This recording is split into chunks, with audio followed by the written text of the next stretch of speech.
What's up, guys? It's Patrick, aka Addicted to Combat. We are back for another week of fights. This time it is the big one, UFC 274, stacked pay-per-view from top to bottom. A lot of fun fights, a lot of important fights, and a lot of just plain weird fights with some fighters returning after long layoffs. So with 15 fights currently on the card at the time I'm recording this, there's a lot to get through. I'm going to try to be concise and clear and save some of the more technical, in-depth analysis for the UFC best bets and props video I put out later in the week. But either way, it's going to be fun. We've got a lot of work to get through. I'm excited, especially for Oliveira and Gaethje. There's no surprise there. We've been waiting for a long time for this fight. So without further ado, let's get started. Okay, we've got a bantamweight scrap between Newson, who is returning to the UFC after a bit of a layoff, taking on Fernie Garcia, the newcomer making his debut. Newson is the veteran of 3 UFC fights so far, but he is the plus 130 underdog compared to the minus 150 favorite price tag on Fernie Garcia. Garcia got a taste of the UFC from that Dana White Contender Series last fall, where he got a nice first-round knockout over his opponent. Before that, he was a veteran of a 5-fight stint in the LFA, so pretty good experience there. It's a decent promotion, and he's got a pretty good array of skills. Only 30 years old is this guy, so in his prime he should be, versus Newson is 33 years old. The slightly taller man, slightly longer man by the reach is Fernie Garcia as well. So all of the tail of the tape goes in his favor. There's a couple things that I think he can improve on, especially his takedown defense, some of his defensive grappling, but I don't really think that might be an issue against Newson because we haven't seen Newson really use that aspect of his mixed martial arts game, although I think he is a BJJ black belt fighting out of a BJJ academy. So, I think that's Newsom kind of fell in love with his explosivity, his natural power, and his ability to finish fights on the feet. Kind of like what put him on the map as a prospect and somebody to look out for was his knockout against Domingo Pilarte. Very thudding overhand right caught Pilarte and knocked him out very, very early in the first round of their fight. So that put Newson on the map. Unfortunately, he failed the marijuana drug test, so they no contested it, but he really should be 1-2 in the UFC. So he picks his shots. He's very explosive. He's got some serious power for the weight class, but I think he's going to fall apart on the scorecards here, fall behind on the numbers, and I think Fernie Garcia has just proven, against less than desirable competition, but still some pretty good guys in the LFA that challenged him, and he still was able to edge out decision after decision. So that's something where Newson has had mixed results is on the scorecards if he can't get the finish. So if Fernie Garcia can keep him at range, maybe pepper some leg kicks in with his strikes, maybe pepper in even a takedown towards the end of each round, just rack up that those points in the scorecards. I think he walks away with a decision in his debut. So give me the underdog in Fernie Garcia. Give me the favorite in Fernie Garcia here as the debutante to walk away with, I'm going to call a decision victory for him here. It is live that this fight ends inside the distance from Newson, but Newson hasn't fought since late 2020. Since then, Fernie Garcia has fought 3 times since the layoff of Newson, so he might be tentative. Who knows if there's some ring rust. I'm going to take Fernie Garcia to win this fight. Up next, women's strawweight bout between Lupi Godinez versus Ariane Carnelossi. And let me do my Ariane Carnelossi impression real fast. This is pretty much what this girl looks like, but at 115 pounds. So, definitely up to something. Definitely paying off Jeff Nowitzki or whoever's testing her, but she's 14-2, nonetheless, the plus 150 underdog against Lupi Godinez, 7-2 currently, minus 170 favorite. Lupi Godinez, I like how active she is. It's a little bit dangerous because she is so active that she's kind of haphazardly has taken losses in her career, like the one against Luana Carolina. I believe that was up a weight class. Couldn't quite overpower Luana Carolina in that fight. Lost the decision on like 7 days' notice. So things like that are great, and I'm sure she's getting paid for it. But doing the UFC some favors and stuff like that, but overall she's 2-2 in the UFC now, so her record's not that great. She's been trading wins and losses, but her last win is the most impressive one against Loma Lukbunmi, who's a pretty good striker in that division, so that was pretty impressive, her most impressive win to date. Ariane Carnelossi is coming off of a 2-win streak as well. She had that awesome win over Na Liang. And now she's coming off of the win over Estela Nunes. But in hindsight, that Estela Nunes fight really not aging well after a couple weeks ago. Or I think that was like 2 or 3 weeks ago when Nunes, just dropped the ball to Sam Hughes. So that didn't age that well, unfortunately. But, Ariane Carnelossi, she's jacked. Both of these girls are about the same size, 5'2", 61-inch reach. 28 and 29 years old. So the tail of the tape is about the same, but Ariane Carnelossi should definitely have the strength advantage based on her physique. She does have that, takedown, smother, top pressure style that would kind of aid in her physique there, being able to hold girls down and in place.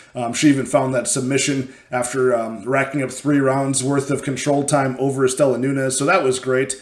But along with that hulking physique, she is a little bit stiff, as you would expect when it comes to the striking, so that could be improved. I like Lupita Godinez's striking a little bit more. I like her pressure. Her timing is pretty good, and she makes herself pretty long for having, a short women's strawweight physique.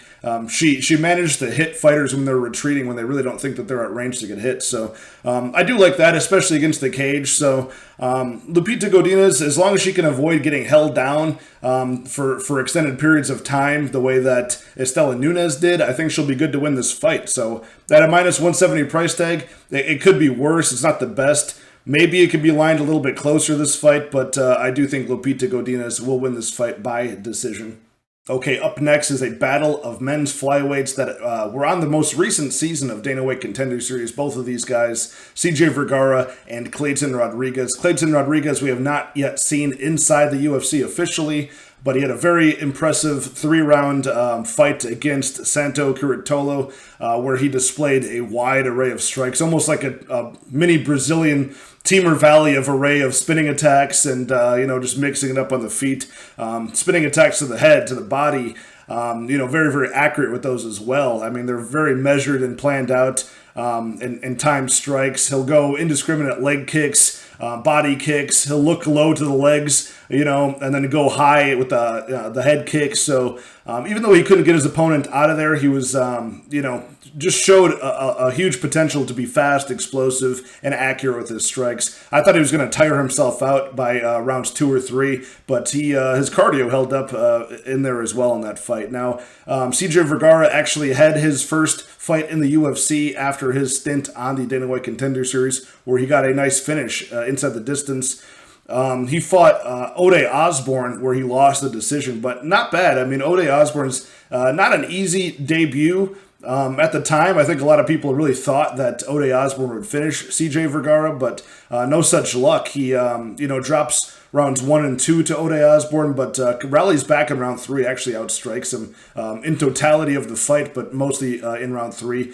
Wins 1 round against Ode Osborne's 2 and loses the decision, but not a bad, you could have a lot worse debuts than that. So, I'm not sure why the line is the way that it is. Minus 320, huge favorite for Clayton Rodrigues, who hasn't even made his debut yet, versus the plus 250 underdog price tag on CJ Vergara. Now, I understand that there's, a tail of the tape difference actually in the favor of CJ Vergara. Albeit slightly, they're the same height, just a little bit of reach for CJ Vergara, I believe. CJ Vergara is 30 years old. The younger, you would expect more improving, more evolving guy in Clayton Rodrigues is 26 for the Brazilian.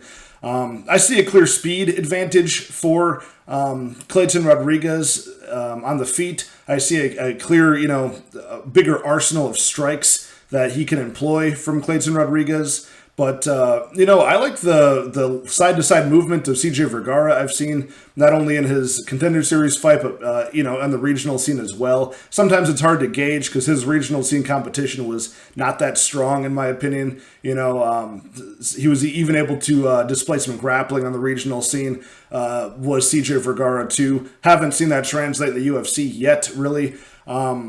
Clayton Rodrigues is supposed to have some pretty good submission skill as well. We saw a little bit of that in the regional scene in Brazil on Jungle Fight, where he came from before Dana White Contender Series. So I think there's a little bit of missing pieces for these guys. I think they're going to match up with each other a lot better and a lot more competitively than the line indicates. And, I think if there's any value, I think the value falls on CJ Vergara from a betting perspective, a implied probability perspective. I will take Clayton Rodrigues to win the fight. Like I said, I think he's going to be more accurate, more active, and have a little bit better cardio on the feet if it stays there. But I think there's an unknown in the grappling for these two. Just based on quick looks in the regional scene tape, it would appear that Clayton Rodrigues is dangerous down there as well. Like I said, I think he's going to be faster, but you'd expect CJ Vergara to win this fight. He'd have to be very, very slick with his movement, be either all in or all out. And by all in, I mean might even some clinch work against the cage. Just try to slow down the heavy pace of Clayton Rodrigues. I don't think he's going to be very successful in doing so. I'm going to take Clayton Rodrigues to win. Another clear-cut decision here, but like I said, I don't think there's a whole lot of extra value on that money line. So give me Clayton Rodrigues to win, but this is a stay away from a betting perspective for me. Up next, another women's bout, this time in the flyweight division, 125. We've got Melissa Gatto taking on Tracy Cortez. Both girls have very good records. There's a little bit of funny business in some of those records, but Melissa Gatto is 8-0-2. Tracy Cortez 9-1. The only funny business on Tracy Cortez is a lot of split decisions, going on there. Let me pull up the current odds for this bout right here. Currently sitting at -155 for Tracy Cortez. The underdog +135 for Melissa Gatto. Both girls are pretty young. Tracy Cortez 28, Melissa Gatto 26. The Brazilian is going to have just a little bit longer reach here. So tail of the tape advantage slightly for Melissa Gatto. She's got some pretty good wins, good finishes inside the distance. Carol Hossa, actually early on, a while back, finished her by Kimura in round 1.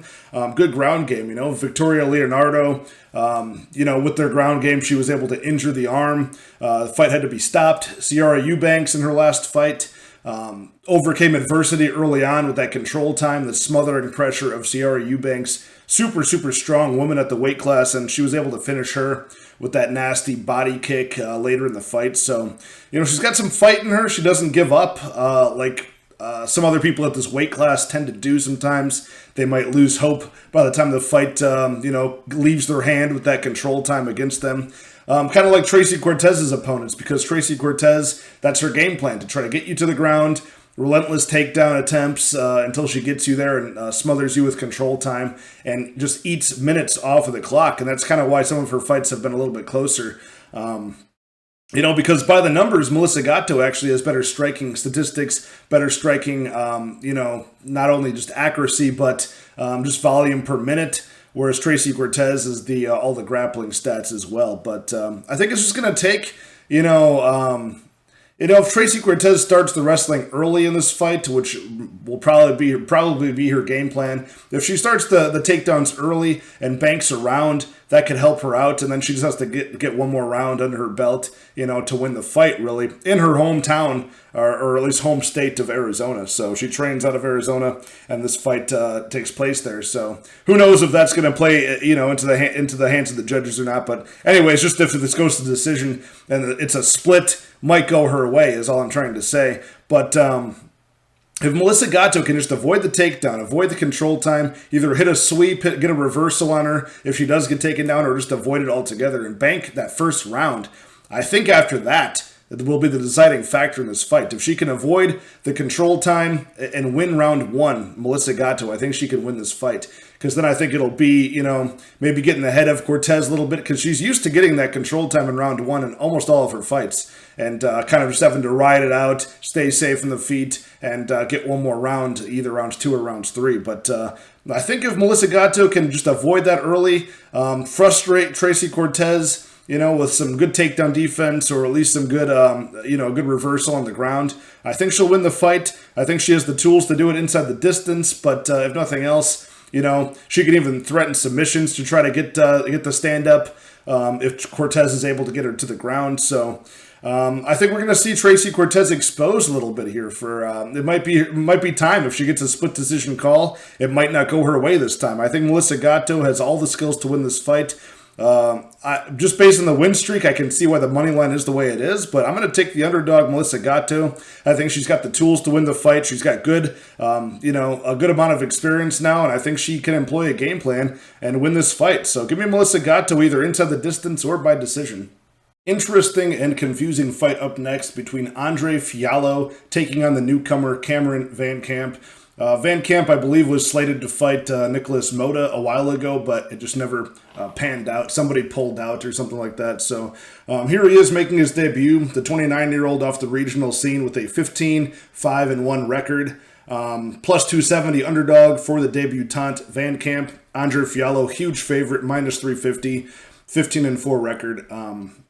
Andre Fialho, why I thought this was a weird fight, interesting fight to make is because he just got a very high-profile win. Not only did he come into the UFC on short notice against Michel Pereira and actually give a decent account of himself. He gassed out pretty early, lost a pretty clear-cut decision. But I gotta say, the trait that I like most in a lot of fighters is the ability to walk through and work through fatigue. And he was dead in between rounds 1 and 2, even more dead between rounds 2 and 3. And he got off the stool and continued to march forward.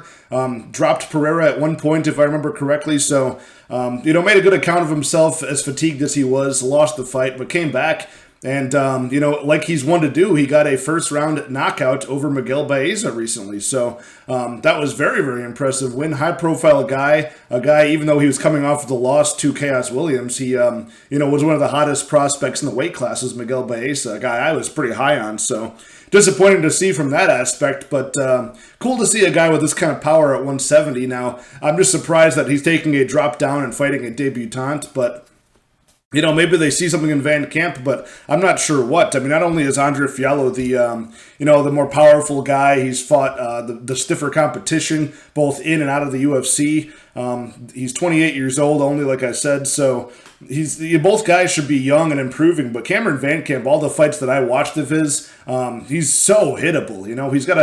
He's on kind of a submission win streak right now against some lesser competition, but we haven't really seen Andre Fialho in a long enough fight, to really be in any danger against a submission artist, but nonetheless, I don't think it's going to get there. I think he'll get his head knocked off pretty early in the fight by Andre Fialho. I don't think you can make mistakes against Andre Fialho. You can make mistakes like Cameron Vancamp has, march forward, looking forward, the single leg or the double leg takedown to get your submission game working, but he eats punches against these guys in the regional scene, doesn't offer much defense on the feet, doesn't tuck his chin, head straight up in the air, and luckily these regional scene guys he's fighting they don't pack the punch that Fialho has, otherwise he would have been knocked out already, but even his striking isn't anything to write home about. It's kind of wide looping punches, not very technical striker as Cameron Vancamp. I will give him credit, he does have a slick submission game from the fights that I saw, but I think Fialho gets this done pretty early. He deserves to be this big of a favorite, and I would look for him by round 1 KO in this fight. Okay, up next, a heavyweight bout, the first heavyweight bout of the night. Is it the only heavyweight bout of the night? It might be. Yeah, the only heavyweight bout of the entire night is Blagoy Ivanov, finally coming back after almost 2 full years off, taking on Marcos Rogerio de Lima. This is a very interesting fight. The odds are interesting too, because Blagoy Ivanov, after 2 years off, not a whole lot of success in the UFC as a whole. Is a minus 145 favorite, 18-4 record. Against Marcos de Lima is a plus 125 underdog, a guy who's had, it depends how you want to spin it. He's had more wins in the octagon. He's been there a lot longer, but he's had, just as many losses as well. The guy is just a liability as far as getting submitted, getting finished inside the distance. He's lost every single UFC fight by submission, starting with his Ultimate Fighter Brazil stint in the exhibition where he got submitted. So that was all the way back in 2014. Since then, he alternated wins and losses until finally beating Maurice Green in a boring fight and then knocking out Ben Rothwell in 30 seconds. That was his first, since 2014, that was his first 2-fight win streak. So, like I said, alternating wins and losses, so that's a lot of submission losses. Every single fight has been a submission loss. In fact, when you want to look at the under 1.5 rounds, out of 13 UFC fights, 11 of Marcos de Lima's 13 UFC fights have finished under 1.5, whether he wins or he gets tapped out. So Blagoy Ivanov, quite the opposite, which makes it interesting because even at heavyweight, he's had all 5 of his UFC fights go to decision, including, I think, 2 split decisions, I want to say. I remember there's a split decision against, was it Derek Lewis? Let me pull up his record real fast. I'm starting to forget these. I want to be clear of which ones were split decisions, and we can talk about those ones. Derek Lewis, so his last 2, Derek Lewis and Augusto Sakai were his last fights. Late 2019, Derek Lewis, split decision. I remember there's a lot of control time back and forth, which made it, it was also a low striking volume affair. No surprise with these two. And a split decision there, he lost. Augusto Sakai, he lost that split decision. Once again, takedowns, a low striking volume affair, interesting fight, it was close. I think the Sakai one I agreed with, and I think the Lewis one I didn't agree with all the way. Either way, 2 split decision losses. Before that, he beat Ben Rothwell, he beat Taito Ivasa, both unanimous. His debut in the UFC against Dos Santos was a 5-round, striking battle where he just got pieced up for 5 rounds in his debut. No shame there. That was before JDS really went downhill. I mean, Blagoy Ivanov is an impressive career aside from that, though. World Series of Fighting, success. Bellator, success. The only time he lost in Bellator, I think, was to Alexander Volkov. So, I mean, the guy, and as far as his 18 wins go, he's won 6 decisions, 6 submissions, and 6 knockouts. So, a little satanic way of doing it, but, equal opportunity finisher as far as winning fights. So, I think what this comes down to is the 2-year layoff. We just can't trust Blagoy Ivanov. This is either on the money line at -145 against De Lima. This is either the biggest steal of a money line or the biggest trap line I've ever seen. I'm going to go with trap line. It is heavyweight. It is high variable. Like I said, Marcos de Lima has been submitted over and over and over again. Blagoy Ivanov has had takedowns in his last couple of fights. They were against bigger guys like Sakai and Derek Lewis, who have decent get-up games, at least when they're fresh. Derek Lewis is just notorious for, just kind of bench pressing his opponent off of him, getting to his feet pretty quickly and effortlessly. Augusto Sakai, just a big guy. I'm also not sure at what Ivanov is going to weigh in at. I think he weighed in last at like 250. God only knows what he's going to weigh in at right now, with this 2-year-long layoff. And he was supposed to fight Tybura last year. He was injured. So he's dealing with something, which makes this even sketchier to bet on him in this fight. I would bet fight doesn't go to decision. It's not that expensive. I want to say it's like -150 or -145. You can find that at somewhere around that price. That wouldn't be a bad look, just because of all of the under 1.5 round time times of finish that Marcos has had in his fights. Ivanov, it's a heavyweight fight. I think it's more of the De Lima poor gas tank is why I'm kind of fading him, I think Ivanov is durable in the past. He's still the younger guy at 35, but he's durable in the past. He lumbers forward. He's at least present there. I think why De Lima gets subbed so often and why he loses some of these fights, especially in the second round, is his gas tank just leaves him. So if Ivanov can use his classic durability he still has, and if he can just be present and let De Lima tire himself out, I think later in the fight, Ivanov can get the takedown and either control him, ground and pound him, or even find a submission, which we haven't seen in a long time, but I think it's possible and the most likely path to victory. Either way, if it's decision or inside the distance, I'm going to take Blagoy Ivanov. I have to, but I'm very sketched out by the injury last year. I'm very sketched out by him being gone for 2 years. It's just a weird fight in general. Classic heavyweight toss-up, but if we're looking back at what we've seen from Ivanov, he should win this fight. Okay, up next is a flyweight bout. Once again, between 2 of the the division's top guys this time, between Matt Dangerous Schnell and Brandon Royval. Now, it's actually shocking that as much of a household name as I feel like Brandon Royval is, at least in our mixed martial arts community. He's only had 5 UFC fights. Before that, he was in the LFA promotion.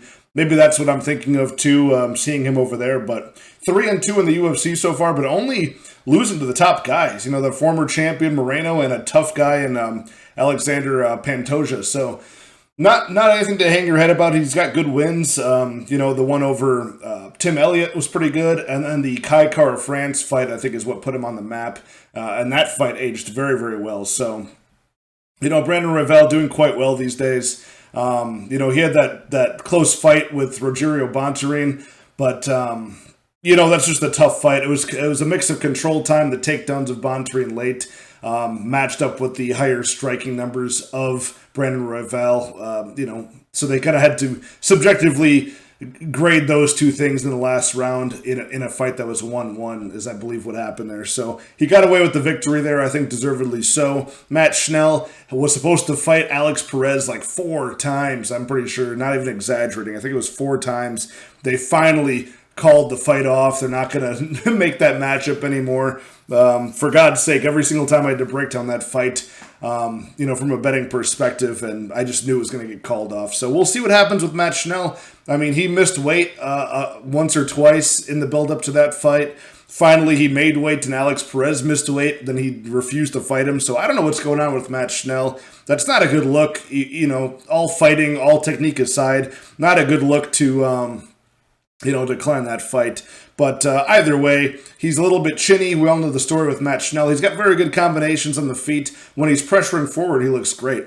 Good combinations, he's got like a 1-2 uppercut 2 combination he throws. He'll finish it off with a leg kick at the very end of the sequence. Very good. He, good striking volume.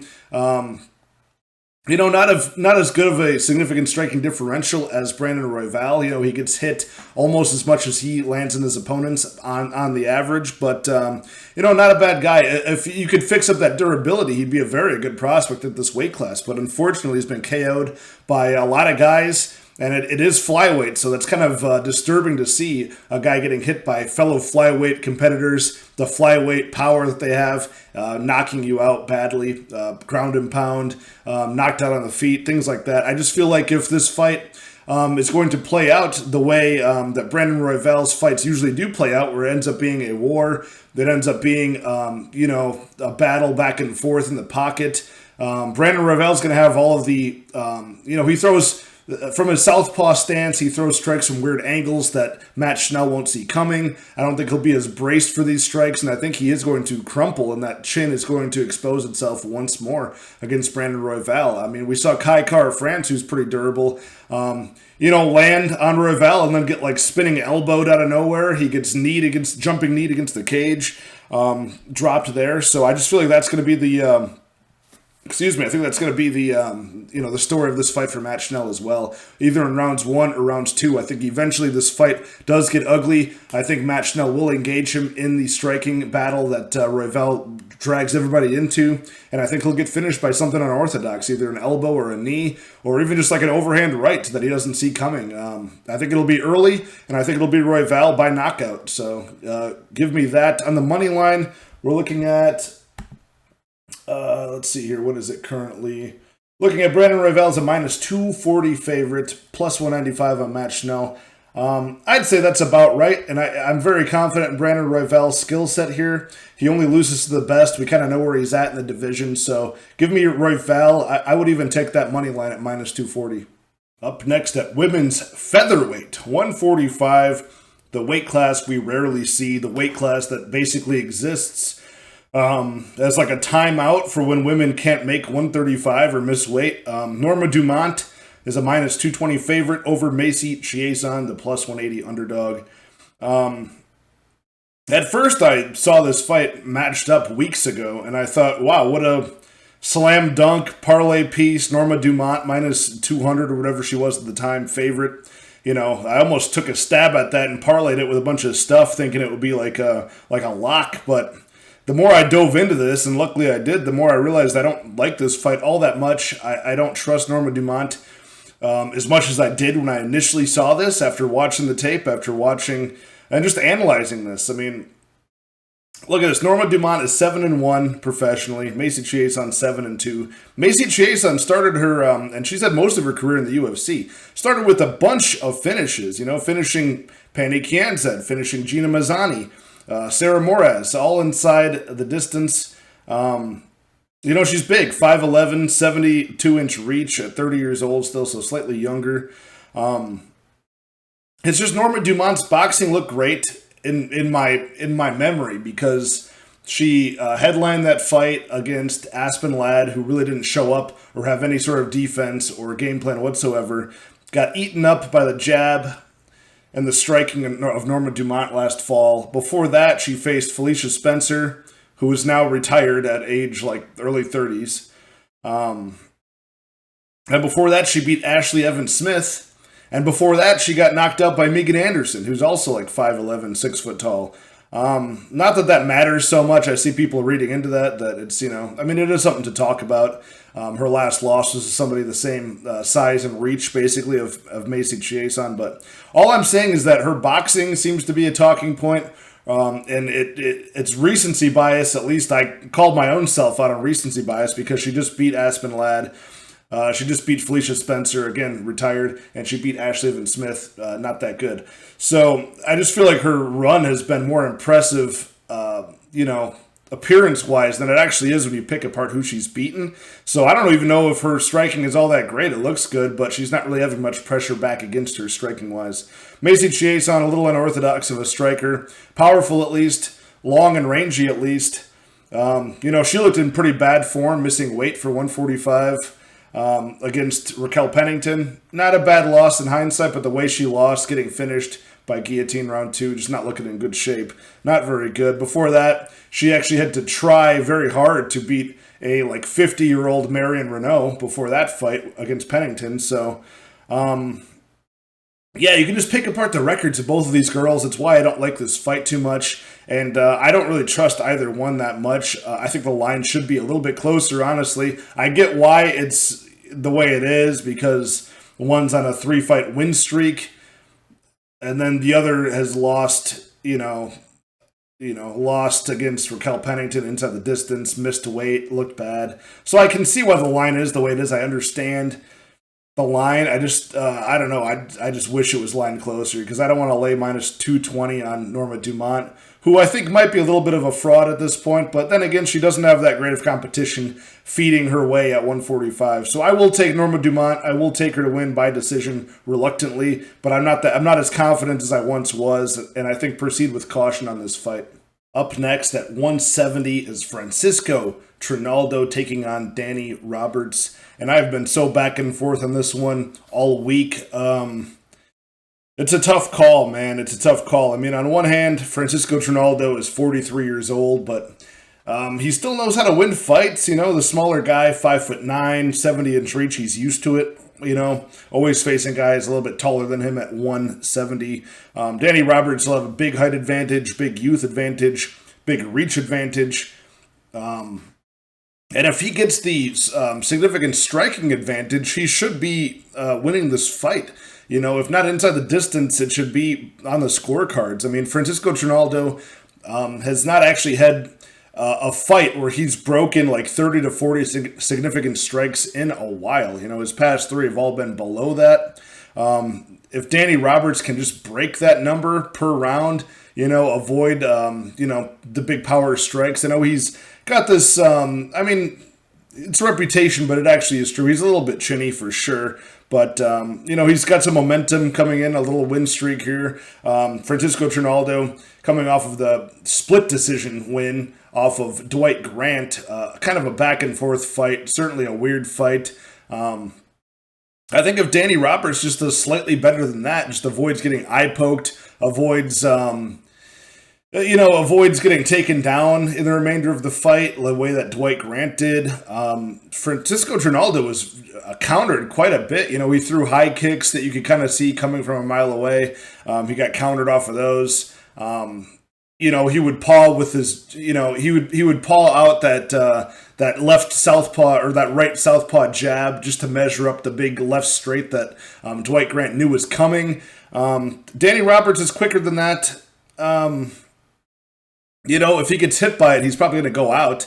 But, just avoiding the power strike of a 43-year-old welterweight, that's all we need from Danny Roberts. Just a little bit more activity than a 43-year-old welterweight, and I think he wins this fight. I'm going to pick Danny Roberts. He is only a minus 105, technically an underdog, minus 105. Underdog, minus 115. Favorite for Francisco Trinaldo. The guy turns 44 in August. What can I say? At welterweight, you can pull these moves at heavyweight being that old. We've seen Alexei Oleinik at 43, 44 years old at heavyweight pull off a win. Arlovsky, 43 or 42, whatever he is, pull off a win. Light heavyweights, Glover Teixeira, 42, becomes champion. Amazing. I don't think there's anybody over the age of 40 in the middleweight division. And then the welterweight, there's a few. We got Matt Brown, is like 40, 41 now. Who else is there? Stephen Wonderboy Thompson at welterweight. It's like, 39, 40, something like that. Who else? Cerrone on this card is like 39, 40 years old, when he was at welterweight. So not a lot of success in the lighter weight classes, you just don't see a whole lot of it. I don't expect to see it here again. I wouldn't be surprised. It wouldn't be the most surprising thing if Trinaldo knocks out Danny Roberts, but not one to bet on a puncher's chance. I think Danny Roberts should win this fight with his speed, his counter-punching ability, and his volume. Give me Danny Roberts to win a clear-cut decision. And just as I finished saying I don't usually bet on fighters with a puncher's chance only, here we are, Khaos Williams versus Randy Rudeboy Brown. Welterweight bout once again, minus 120, slight favorite for Khaos Williams. Randy Brown plus 100, even money underdog. Tail of the tape advantage slightly for Randy Brown, right? 6'3", 3 inches in height, a little bit of reach. Or is reach equal? Let's see here. I think, what do they have it listed at? 77. Yeah, so 77-inch reach for Khaos Williams. He's just got those long limbs for being only 6 foot tall. 28 years old, in his prime. So is Randy Brown, 31. Randy Brown, I would say, is a little bit more experienced, a little bit more technical by a bit. But he's hittable. He's been knocked out by Nico Price a few years ago from the bottom. If you remember that fight, pretty crazy. It was almost like the precursor to that Jacare Souza, Kevin Holland, kind of the same scenario.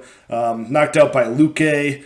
So no shame in some of these knockouts, but, he has been put out before. And against Khaos Williams, if you get hit, you're probably going out. So I don't think he can handle the power of Khaos Williams. And I think Khaos Williams proved with that Matthew Semmelsberger fight and the Michel Pereira fight. Both of those fights he proved that he can go 3 rounds, pressure forward the whole time, throw leg kicks and strikes up top. And, he can actually put points on the scoreboard too. So in a way, it's almost like kind of Derek Lewis-like in a way at 170, right? Where it's like, you can give me the more technical guy like Randy Brown. You can give me the more experienced guy like Randy Brown. I don't think it matters if he gets touched once. I think he's going down. So, but unlike Derek Lewis, I think Khaos Williams has an ability to put points on the scoreboard in the eyes of the judges. He's still young enough to improve. Definitely has a more diverse set of skills than that. So, I use that analogy, that Derek Lewis analogy, but it's really not a good one. He's much more skilled than that. He's got power late as well in the fight, as we just saw against Miguel Baeza, who he took out. So, super impressive win. But all of his wins have been decently impressive, coming in there against Morono, not bad, coming in there against Abdul Razak Al Hassan, very, very good. So his wins are getting better and better.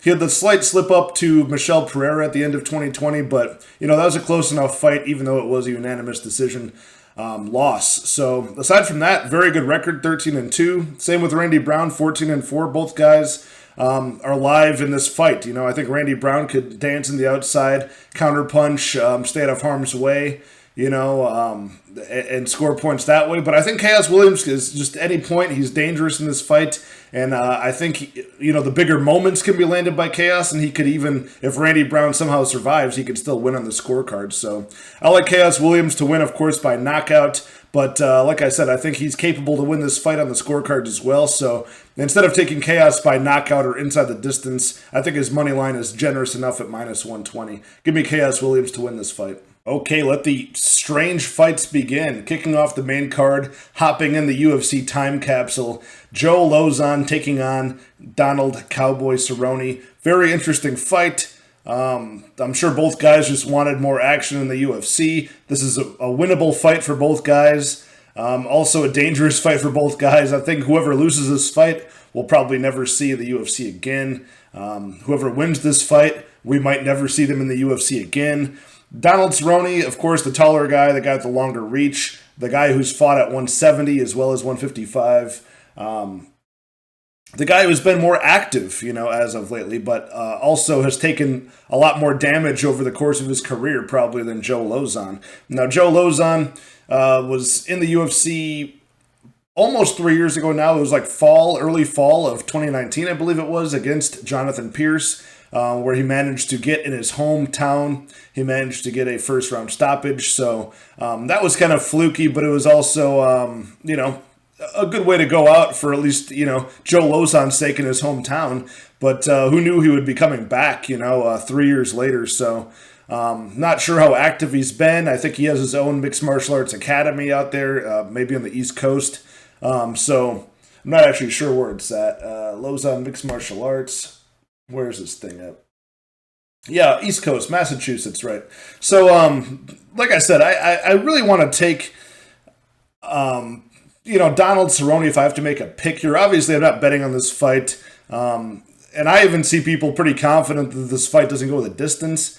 I don't know, man. I mean, these guys might... I'm scared that in a fight like this with kind of like the final stamp of their careers possibly on the line, I wonder if they'll fight a little bit more tentatively. I mean, Donald Cerrone is always slow to accelerate in his fights. Joe Lauzon, at least with the hands, a little bit quicker to accelerate in his fights. So I see some people predicting there might be a clash there. Maybe Joe Lauzon can, dust Cerrone early or be Cerrone late. I just wonder if they're both going to slow down just a little bit. It might be kind of a boring fight where they're watching each other circling around the octagon, not really attempting much. I'm not sure how much they care about giving the fans a banger. I think they both just want to kind of ease into retirement with, a nice comfortable win. So that's my prediction. I think it might be a slow, boring fight, and whoever wins this might win by decision.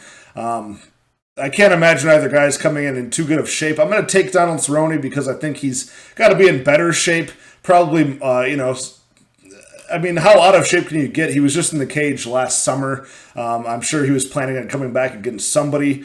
Not to mention if Donald Cerrone wins, that could set up a Clay Guida super fight. I don't think those two have ever crossed paths in their UFC career, which is unbelievable. So they could set up that fight, if he wins. I'm sure he'll try to parlay his win against Joe Lauzon over, somebody like Clay Guida that's also in his, age bracket there. So give me Donald Cerrone as probably as low confidence of a pick as I could possibly have until the next fight on the on the pay-per-view card we're going to talk about next. But give me Donald Cerrone, the guy who has sustained more damage but has fought more often. So that's my reasoning there. Okay, up next on the main card of a pay-per-view in 2022, we have Mauricio Shogun Rua taking on Ovince St. Preux in a rematch. Ovince St. Preux actually knocked out Mauricio Shogun Rua the first time. I think that was back in 2014. I want to say it was almost 8 years ago. And here we are again. Mauricio Shogun Rua is probably the longest a guy has been washed up I think I've ever seen in my life. He's 40 years old. He used to be the best.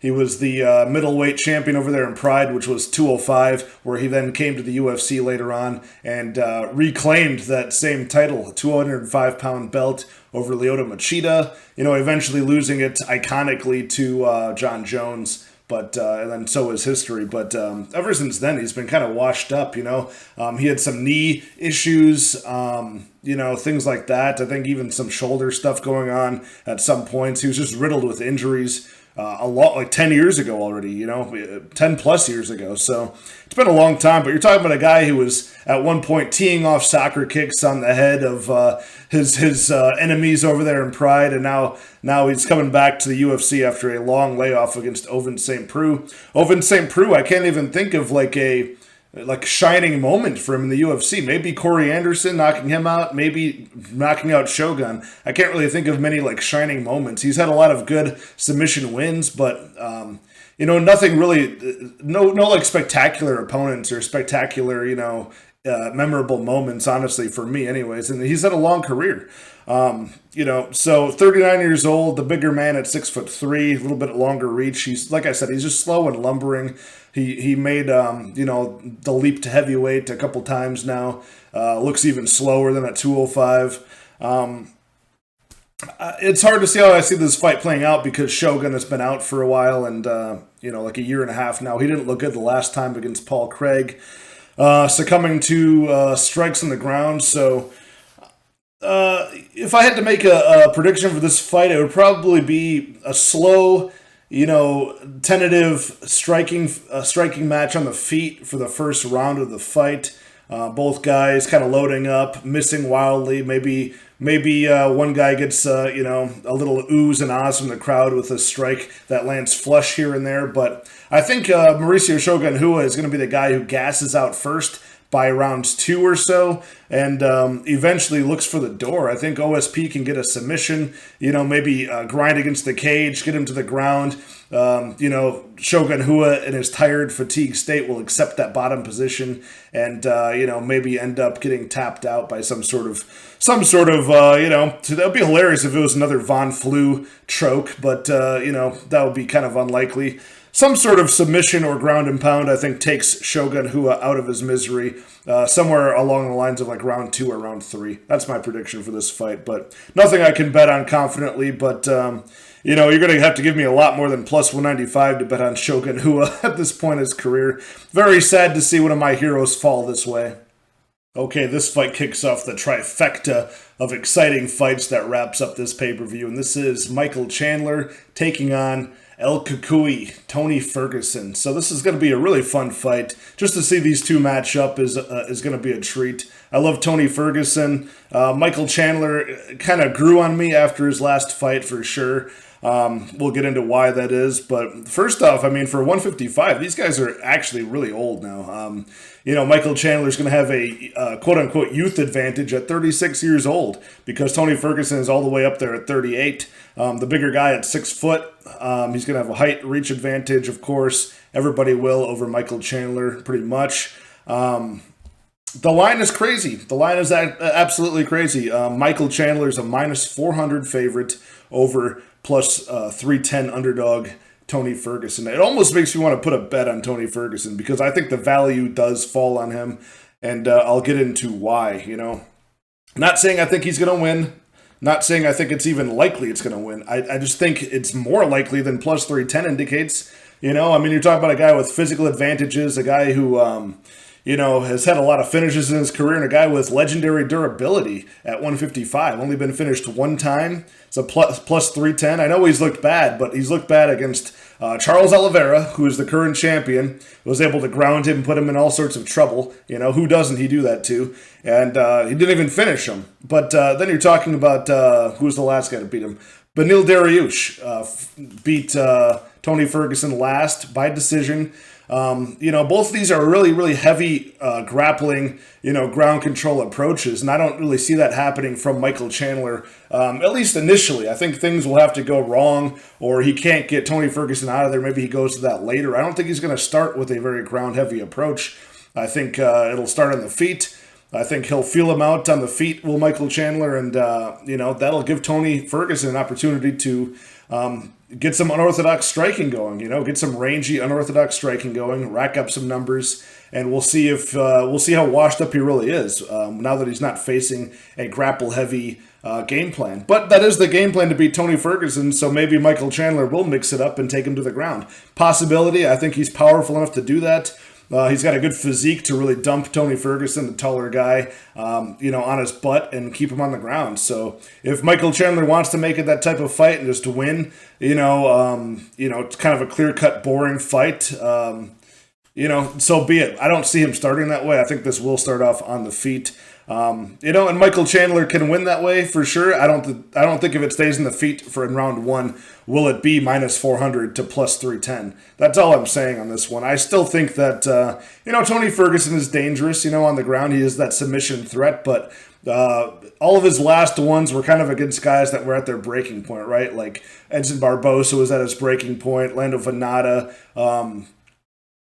Kevin Lee was like round 3 when he finally, got tapped. So we haven't seen that in a long time. He hasn't had the opportunity to do it in a long time, and I think that he would have to drag Michael Chandler into very, very deep waters, to tap him out. So I think that's off the table most likely.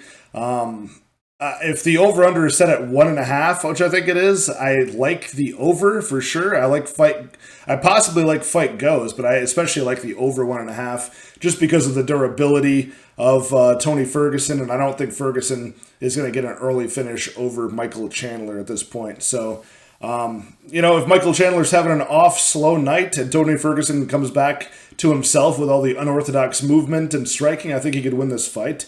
Absolutely. But Michael Chandler showed to me in his last fight, which was Fight of the Year for 2021. I believe it won Fight of the Year on a lot of publications because it was a war against Justin Gaethje, who's now fighting for the belt. And he really went, he pushed through fatigue. He went to hell and back to finish that fight and not get stopped. And he really showed a lot of heart that I didn't think he still had at this point of his career. So I'm going to take Michael Chandler to win this fight. I think he wins by decision. Maybe a late finish if he really gets putting a beating on Tony Ferguson. But I think the durability holds up for Tony Ferguson, and I think Michael Chandler can, strike him up on the feet.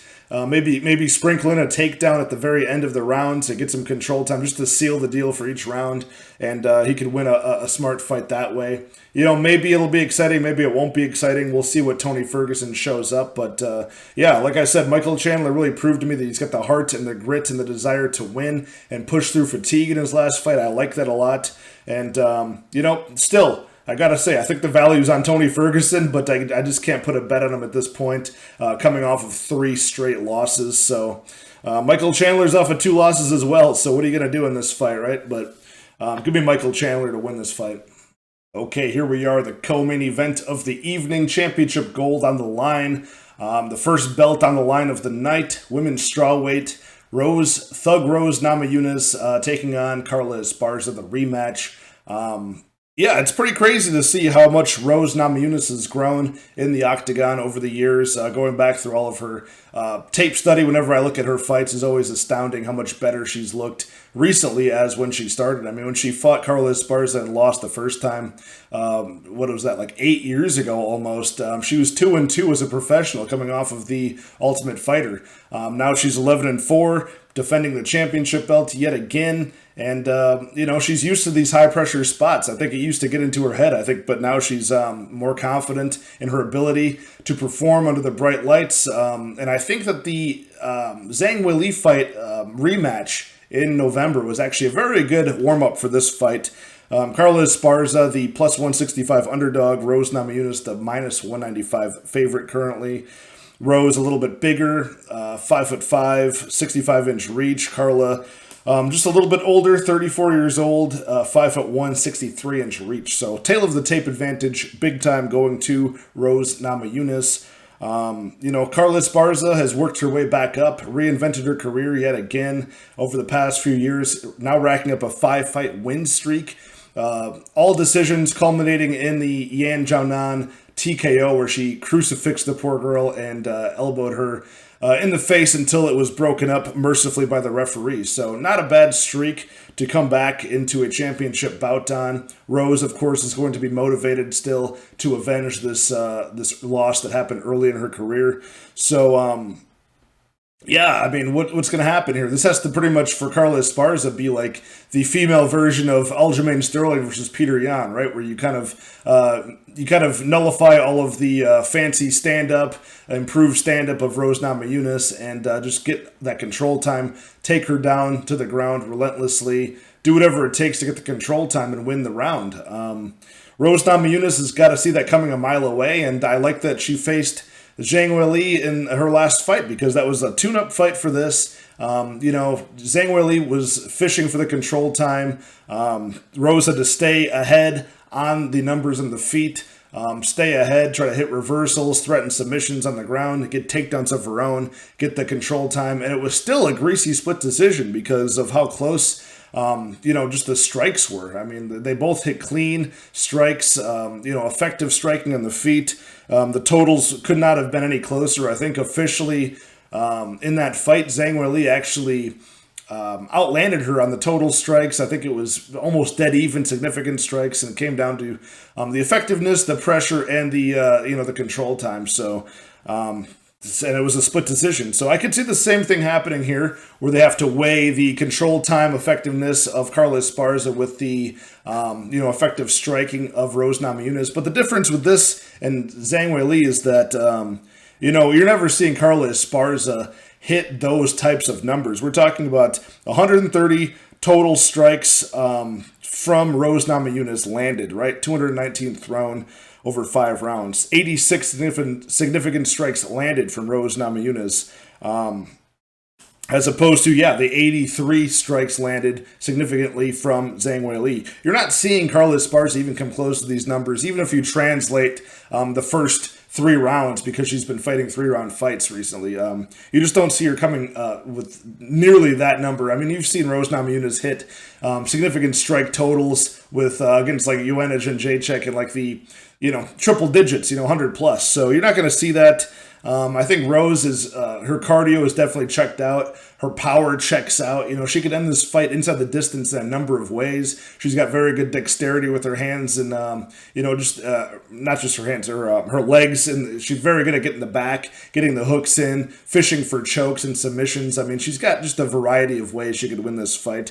Whereas Carla Esparza, I see her largely having to be very defensively sound on the feet, look for the opportunity to shoot the takedown, peel Rose to the ground, getting close, not let her strike at range, and rack up control time, and do that for the majority of 5 rounds. So I just see that being less likely than Rose winning the fight, just by the numbers on the feet, and being able to work her get-up game and not be controlled. I think that's much more likely.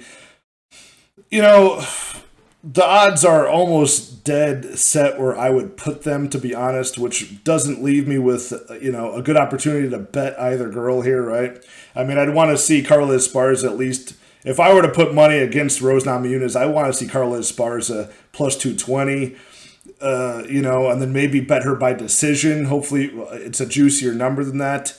I just don't see it being that likely, and Rose Namajunas, I think, at minus 200-ish range, you're looking at, a 66% chance that she wins the fight, implied probability. I think that's about right, so I'm going to take Rose Namajunas to win.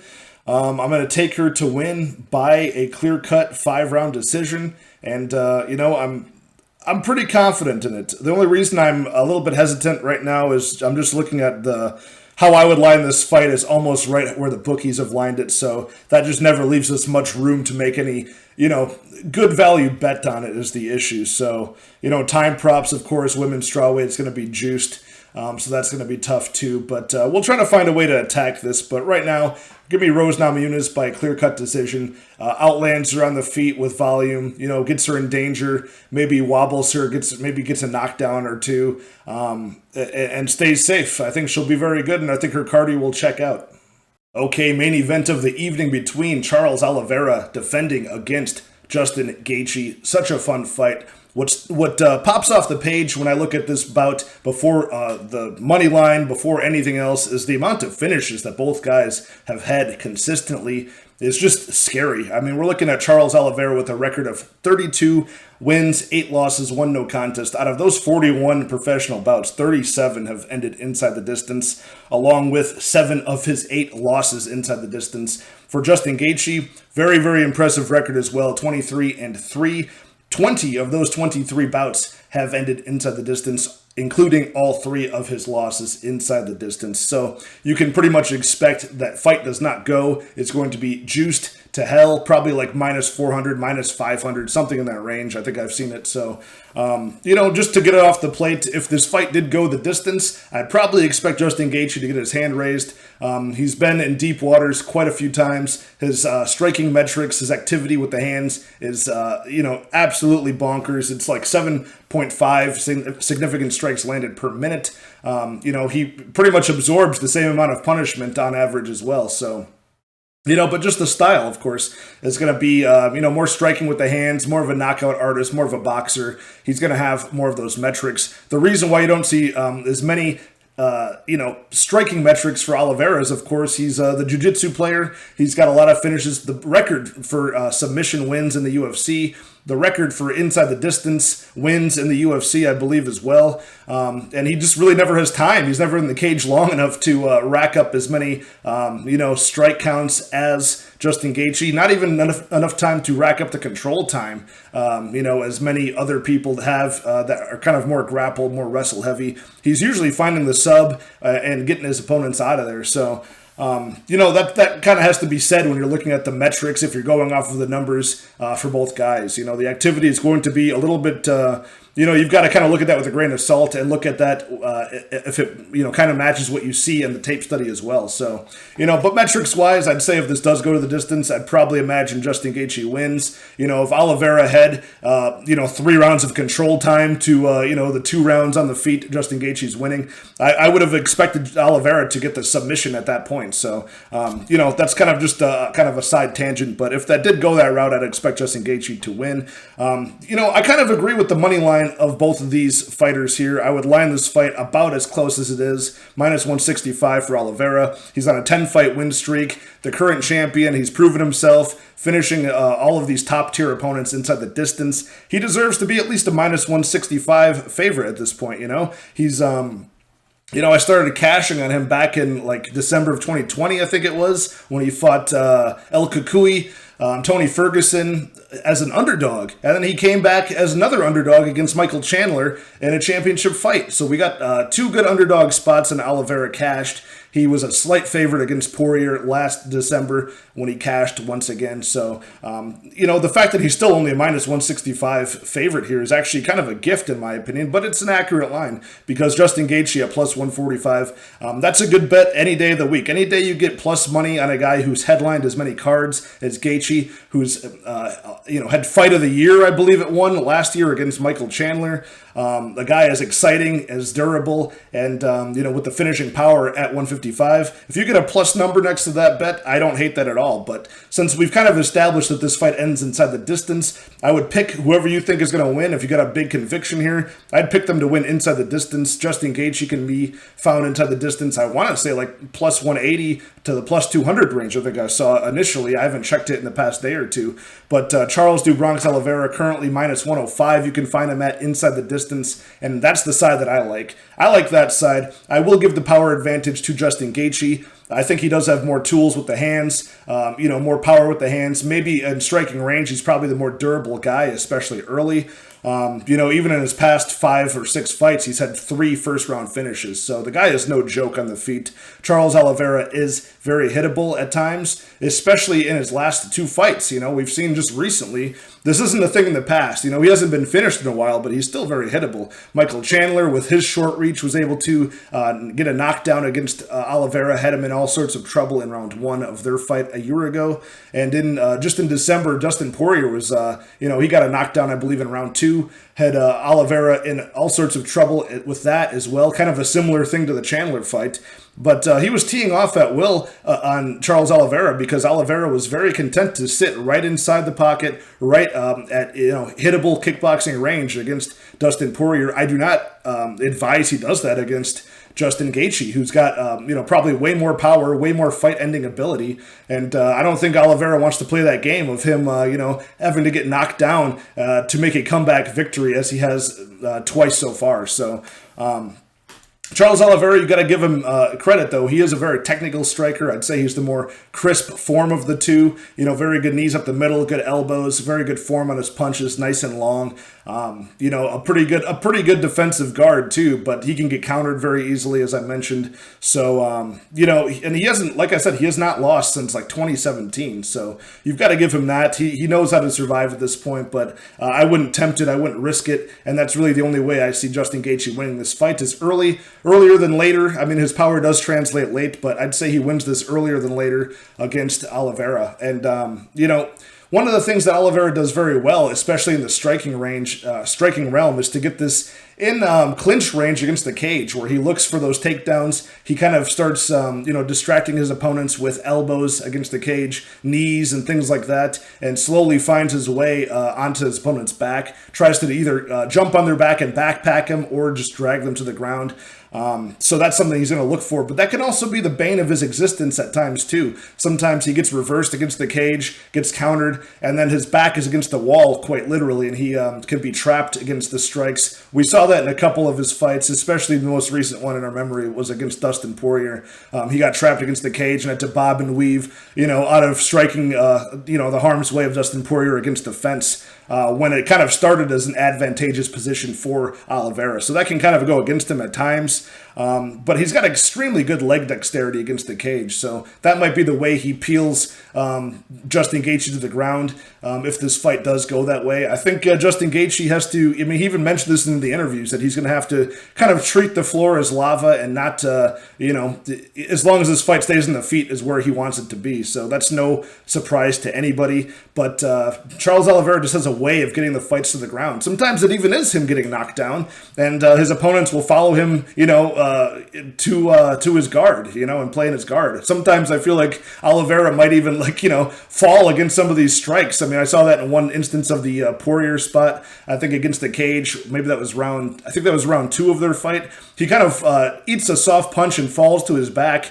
and manages to grab the arm on the way down of Dustin Poirier. That's kind of when that whole glove grabbing thing happened, and he managed to reverse himself on top position. So something like that could happen, but I'm pretty sure Justin Gaethje will, if he does get a knockdown or get him in trouble, he will just stand Oliveira back up. And Oliveira has proven to kind of recover quickly in those positions too. So, we'll see. I think there's just overall, at the end of the day, there's just more tools for Oliveira to win this fight. I think it's at least competitive on the feet. Charles Oliveira can finish the fight on the feet, especially if this goes later and he wears Justin Gaethje's gas tank down. I believe that's an option too. But more than likely, I think he does find the submission within rounds 2 or 3, just like, in his last fight. And, both of these guys have outstanding cardio, but if Charles Oliveira, Charles Oliveira just has so many different ways to win this fight compared to Gaethje. I think he's just, it's competitive on the feet. You could edge it to Gaethje with the power on the feet, but on the ground, if it goes there at any point, it's just night and day. Charles Oliveira is 3, 4, 5 steps ahead of his opponents in the jiu-jitsu, and I think that's how he finds the victory here. So give me Charles Oliveira to win inside the distance. That leaves the striking possibility open as well as the submission opportunity. I think at -105, that is not a bad bet. So give me Charles Oliveira in round 2 by submission. And there we have it, the full card breakdown, all 15 fights for UFC 274, Charles Oliveira versus Justin Gaethje. Thanks to everybody who's been supporting my channel so far, and it's grown so much in this short time. I love all the people that keep on returning, leaving comments, hitting that thumbs up, hitting that retweet. So be sure to leave a comment in the down below of what your picks are for this week. If you agree with my takes, disagree with my takes, any sneaky props or plays that you like, I always love to hear it. So good luck in all your betting action, and I'll see you in a day or two for the best bets and props. Cheers.